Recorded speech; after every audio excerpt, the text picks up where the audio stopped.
How to iterate over rows in a Pandas data frame.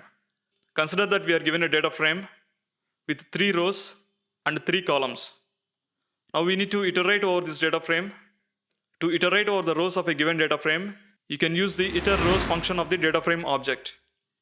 DataFrame.iterate over rows.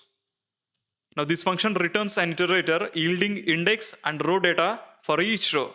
Therefore, we can use it with a for loop where we get to access the index value and the row data in data frame in the iterator returned by this function, and inside we have access to the index of the row and the row itself.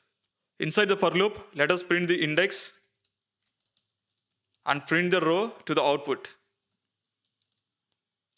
Run the program. Index of the first row and data of the first row. The row has been represented with the column names. In the first row, we have 10, 20, and 30 with corresponding column names A, B, C. Similarly, the second row with index 1 and the data 40, 50, and 60. And the third row with index 2 and the row data 70, 80, and 90. Now, this is how you can iterate over the rows of a data frame using iterrows function of the DataFrame object. Thank you for watching the video. Please like the video and subscribe to our channel.